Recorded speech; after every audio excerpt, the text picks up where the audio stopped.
Welcome to the Our Veterans, Our Stories podcast with the Hancock County Veterans Service Office.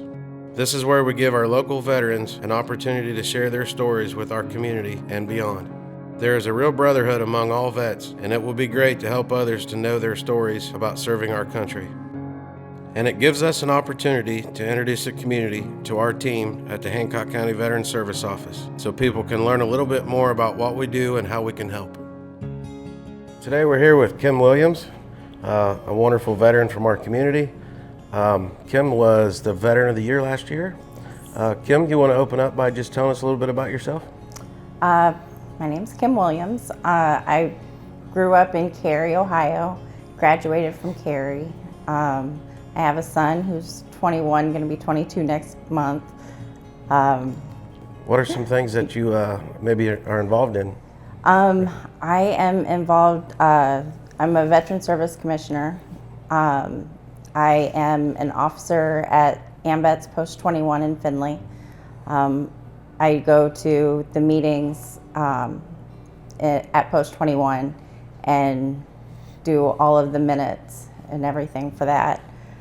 I'm also a Patriot Guard Rider. Although I don't own a bike, they do allow veterans and civilians, whoever's patriotic and wants to support them. I drive my vehicle. I actually did a mission with them last weekend. That was really cool. That sounds cool. So to earn all those veterans things, let's get into your military a little bit. What made you want to serve your country? My grandpa. Your grandpa? You have to tell me about that. So I was like 7 years old, and I was just young, and I was riding with him down 23, and a convoy was coming near towards us, and I thought that was just the coolest thing in the world. And I was like, Grandpa, I want to do that when I get older. And he was like, you can. And then he told me that he was in the Army, and he was a motor sergeant in Korea. And that kind of like sealed my fate. But our family is very much a military family. My grandpa was in the Army. My dad served in the Navy. He retired out of the Navy after 20 years. My brother, he was in the Navy during Gulf War. Oh, my grandpa was in the Korean War. My dad was in Vietnam War. My brother Richard, he served in the Navy during Desert Storm. And then I joined the Army. And then my brother also had joined the Army, but he was hurt in a training exercise. So they medically retired him. Gotcha. So motor sergeant, what was your MOS? What did you choose and why? Yeah. I was a truck driver. I was an 88 Mike. I love driving, and when I talked to my recruiter, I was in Cary. The old school building that they tore down, it was one building, and like when I was in 6th grade, I can look down the hall and into the high school, and I could see the recruiters like going to the office. I'm like, oh yeah, I'm gonna talk to them. So when I was in 7th grade, they would be setting up to talk to the juniors and seniors, and I'd walk up after lunch and be like, I'm gonna talk to you guys whenever I get older. They're like, okay. I don't think they thought I was serious, but I was 100% serious. That's fantastic. So you knew for a long time. Yeah. That you were going to go. Yeah. So how did it go once you got into? Where'd you do basic? Basic training. I did basic in AIT at Fort Leonard Wood, Missouri. It was definitely different. I liked it because, like, when I left, a lot of people didn't really think that I was going to actually like stay in, and they didn't really think I'd make it past basic, but I was bound and determined to make it past basic. And so we graduated basic training, and then we got to march to our AIT barracks. So that was pretty fun. Proud moment knowing that you proved a bunch of people wrong. Yes. That's great. Yep. Yeah. So once basic and AIT's over, did you go straight active duty? I was active duty, but So when I was at the MEP station, they asked if anybody wanted airborne in their orders, and I was like, yeah, why not? Like, I want to do that. But I was injured and I wasn't able to complete the school, so they ended up sending me to Korea, and I thought that was pretty cool. And that's where your dad was, right? My grandpa. Or your grandpa. I'm sorry. Yes. And I asked him, I was like, he told me a story about when he was over there, he had a Korean national that was helping them in the motor pool. And he said that whenever they got pushed, when North Korea pushed down to where he was at, they were getting closer. The Korean national asked him, he's like, hey, can I go up and take my family into the mountains?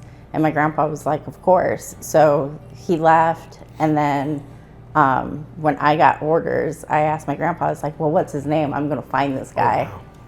It was impossible. I did ask our Katusas, and they were just like, yeah, we have no clue. So I wasn't able to do that, but it was neat to be able to go to a duty station that my grandpa had gone to. That's neat. Where else did you serve? Was it Korea the whole time? I was in Korea for a year, and then I got stationed at Fort Eustis, Virginia. And I was in 551st Cargo Transfer Company with 6th Battalion, 7th Group. That was a lot of fun. We had good times, lived in the barracks, and just played cards a lot, went to the field, and just had a good time. I knew a couple people in my company because they were actually in my company in Korea. So I kind of got to follow them. So when I saw them, I was just like, yes, like I know people. It's like the military is such a small community. So it is, and you don't really realize how small of a community it is until you're there for a number of years. And yes. Yeah. So, so Fort Eustis, I'm familiar with. I'm also an 88 Mike. So 88 Mike, I know is a dangerous job. It is. And it's a very a needed position. You want to tell me a little bit about it and kind of where it led you in your career and some of the things you've done with it? So I chose 88 Mike because my grandpa was a motor sergeant, and I love driving trucks. So when I was stationed in Fort Eustis, Virginia, we would do line haul missions. So it's basically a semi truck that you would see out on the road, like a civilian semi truck. And we would do missions and just like go to AP Hill. Yep. And it was just, we were doing training, and so we thought that it was just going to be, okay, we're going to drive down the roads like whenever we go anywhere, if we're like called to war or whatever. Well, after September 11th happened, I was pregnant at the time with my son, and so that was some intense feelings. I didn't know why I joined the military at that point, because like, how was I going to leave my son? But we ended 9/11 happened, so then our company commander was like, Case, you get 4 months with your son, and then you're going to war with us. And I was just like, oh my gosh. So I actually got 8.5 months with him, and then we deployed for Operation Iraqi Freedom, and there were no roads like we have in the United States. So when we first crossed the berm, we were just like driving. We had roads, MSR Tampa. We sat there and drove down that, and then we had coordinates, and we were just driving through the middle of the desert, and we were getting stuck, and we didn't have up armor on our vehicles. Thank goodness that it happened to where they didn't have all the stuff like the IEDs and everything. That part hadn't happened. So when we were just driving, it was kind of crazy. It wasn't like line haul like you would think. It was just drive and get to that point so we can like deliver the waters, because that's what we were carrying is water and MREs for the soldiers that were on the front lines. Through the moon dust, huh? Yeah. That powder. Oh my gosh. Yes. Yeah. And then the sandstorms, when those were happening, it was like, oh my gosh, we're on Mars, because it was just completely red. So it was different. It was a completely different atmosphere and everything. So you ran a lot of missions there in Iraq. Yes.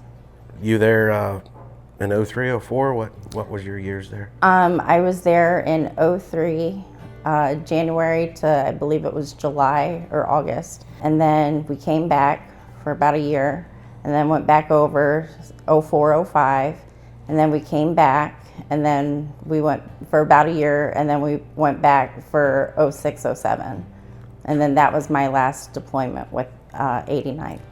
That's a lot of exposure to Iraq. Yes. All of those years. My gosh. Yeah. Any stories stand out?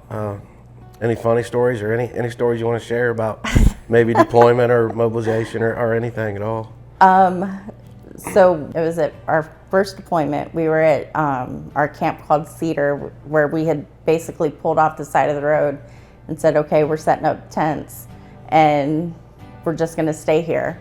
So we didn't have water. We didn't have like latrines or anything like that. So we were like just bathing in a little plastic thing, like basin. We had some of our NCOs, they had their spouses send out camping showers. So we used that to shower. But for that deployment, the thing that really like sticks out, and God love him, he was the best first sergeant that we could have possibly had during that time. He kept our morale up. But we were all in the tents and we're just talking. We had come off mission, and all of a sudden we hear like groups of laughter and stuff.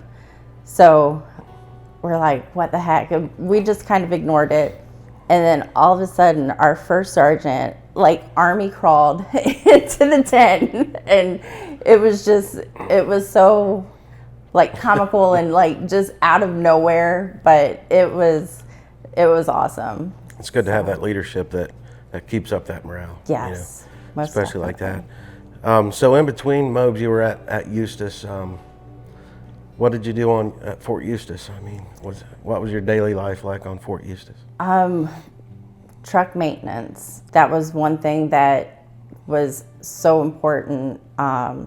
We just made sure our trucks were good to go, did preventative checks and maintenance on them. I don't know, it was like going and hanging out with like family every day, because that's what the military life is. It's you go and yeah, sometimes you're just like not doing anything at all, but at the same time you're like with your best friends. Yeah. And did you ever have to mop the motor pool in the rain or anything like that?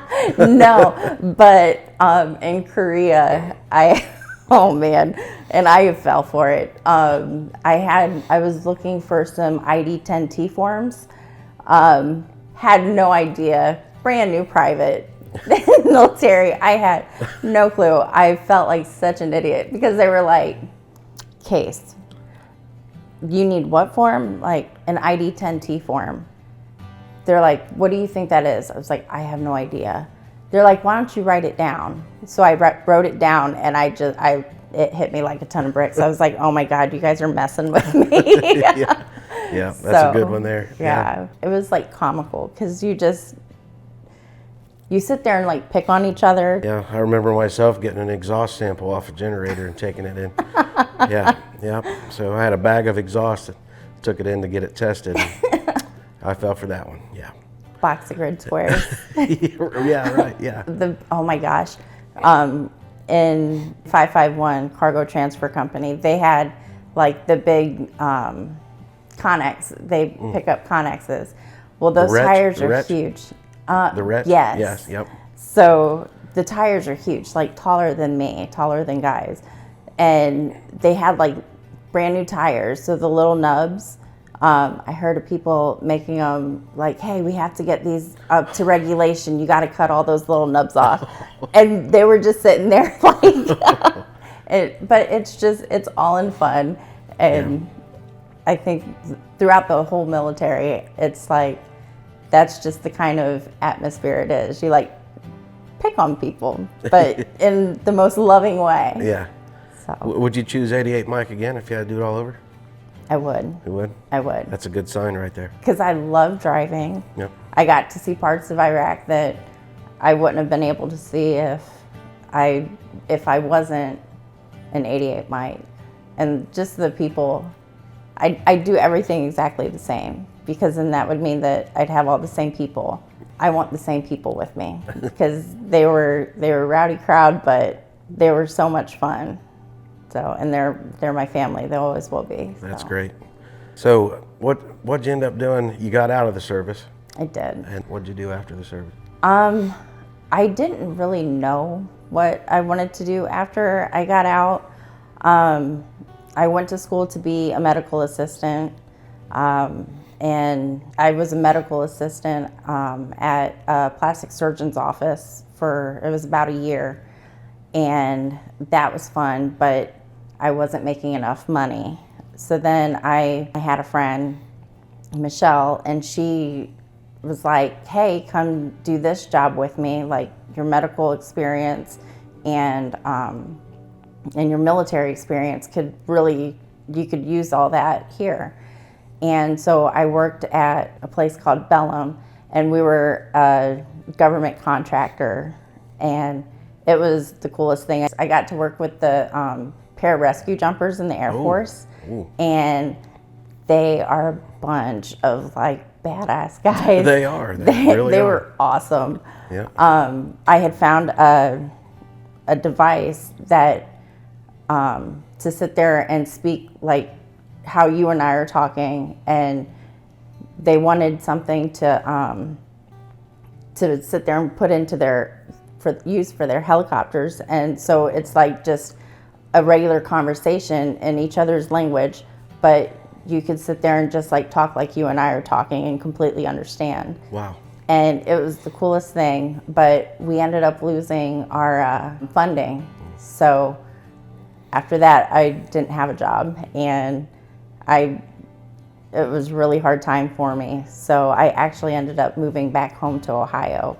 My sister and her husband and her son came and got me, and I was kind of kicking and screaming the whole way that I didn't really want to come back to Ohio, but it actually turned out to be probably the best thing for me, because I got more involved with AMVETS. I got more involved with the Veteran Service Office and other organizations, and I've met so many great people and great vets that I think it's so rewarding to like work with. Yeah. Guitars for Vets graduate? I didn't do that. Not yet. I want to. Yes, so I definitely want to. We'll talk about that. Yeah. Okay. So, Veteran of the Year last year. You want to talk a little bit about that? How was that experience for you? Not everyone just gets that. You know what I mean? So like, it's such a great honor, but I feel like there's other vets out there that are more deserving, because I just do what I do because like I love veterans and I love helping them to get better, but it was a great honor. But I don't know. I don't like being the person like out front. You're very humble. Very humble. You're very deserving of that. So. Thank you. Yeah. What advice would you give to someone that may be looking to join the military or things like that? What advice would you give them? My main advice is, if you're going to choose, like with the different branches, choose the one that's going to best help you, like achieve all your goals that you want to, and then also achieve your goals after you get out. I think it's important to try to look at the big picture when going into the military. Give it your absolute all. Like, don't be afraid to volunteer for stuff. Everybody says, oh, don't volunteer, because then do it, volunteer. Get all the schools that you possibly can. Make your career what you want it to be, because in the military, it's limitless. It really is. You can do anything that you put your mind to. And I think that's like one of the big things that the military teaches you is that, man, I couldn't do a push-up whenever I first went into basic training. And honestly, I was maxing out my push-ups by the time I left. So the military is going to teach you exactly like what kind of person you are. And it's just, you have to use every bit of it to sit there and do the things that you want to. So Nicole, our executive director always talks highly of the commissioners, with you being one of them. We're all definitely proud of you, for one, and two, very thankful that we have good commissioners.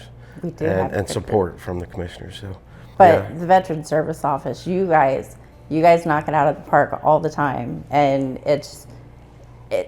I went to a conference yesterday, and Findlay Veteran Service was called out because they have such a great Facebook presence, and they list everything that is coming up, and other counties were like, we want to do that too. So it makes me proud to be part of the Veterans Commission that overlooks the VSO here in Hancock County, because you guys do amazing work. You guys have actually helped me with my claim, and I couldn't ask for anything better. And to actually work with you guys are phenomenal. So what are some ways that our office has assisted you and helped you out with things? So one of the programs that the VSO helped get me in touch with was the music.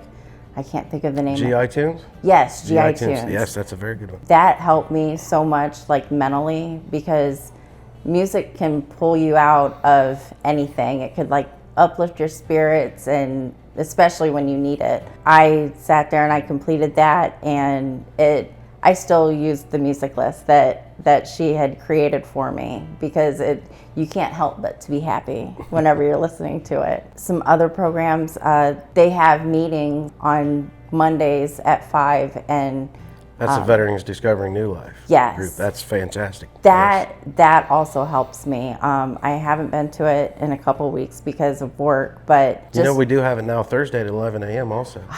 So I can't get off work. There's that other option. I'm on first shift, so unfortunately I can't make that one. But the one on Mondays at 5, Nicole gives us some things to think about during the week, and it makes you think. And whenever we come back and listen to all the other vets with how they think of it and what they get out of the question, it really brings that camaraderie.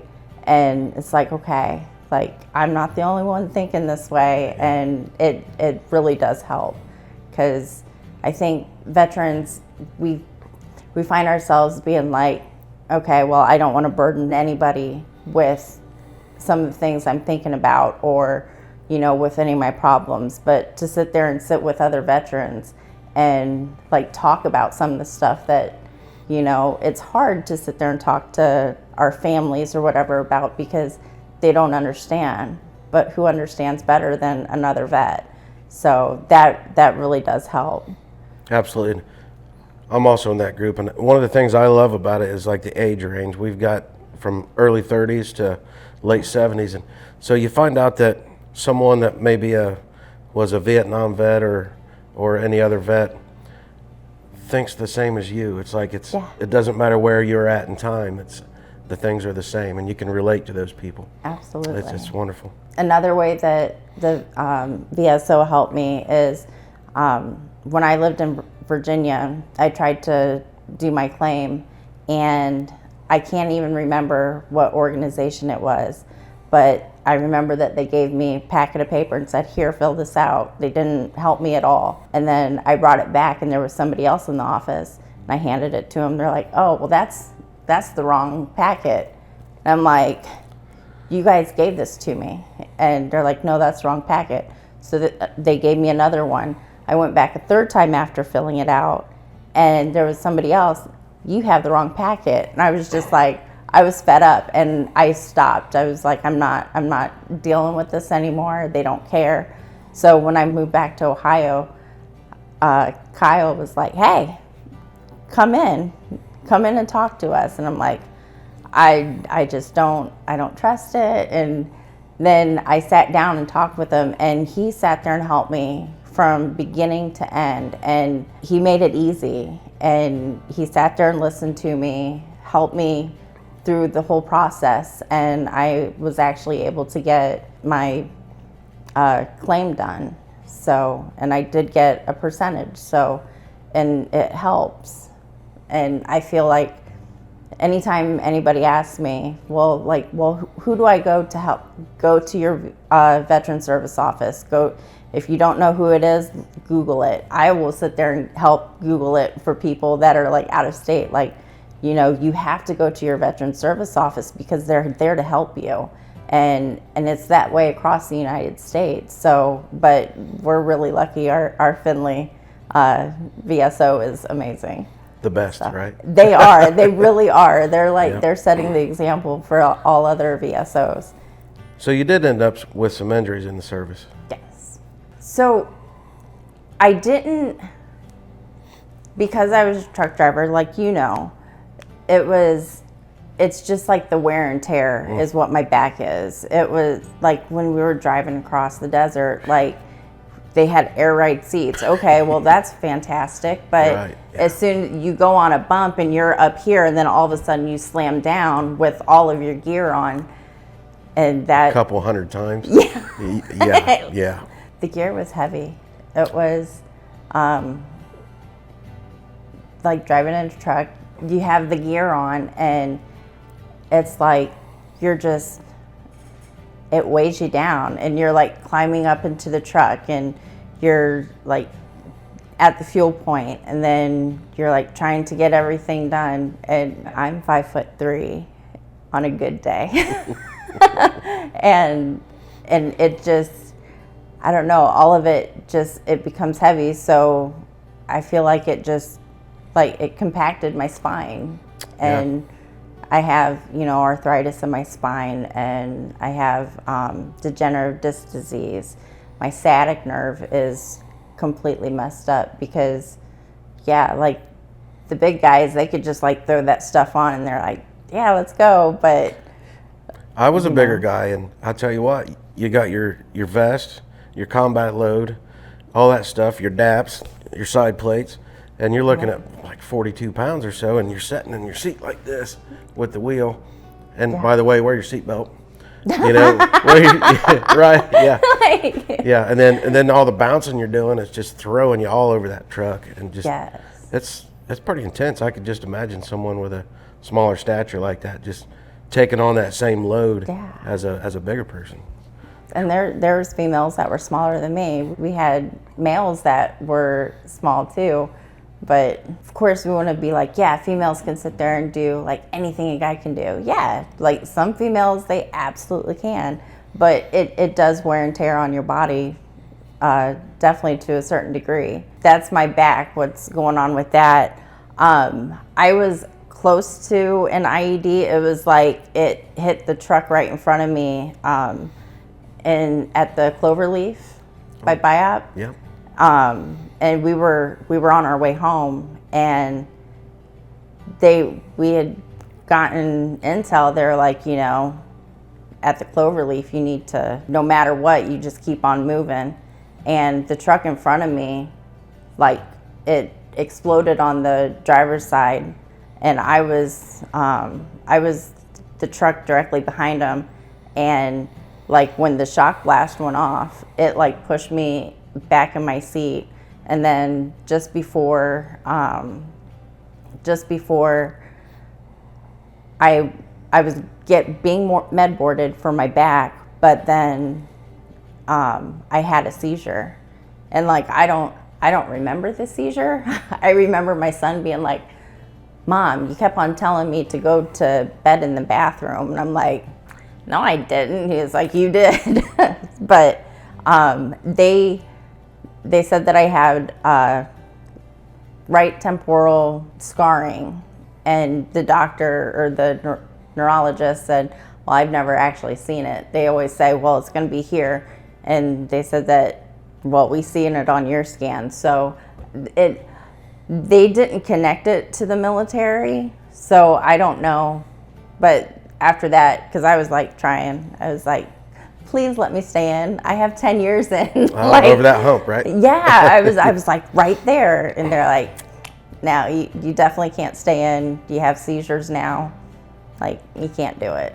Well, Kim, thank you for doing the interview with us today. It was an honor to be the one that interviewed you. And again, thank you for your service and all you do. Thank you for yours. For more stories like this, please stay tuned to our podcast, Our Veterans, Our Stories. See you at the next one.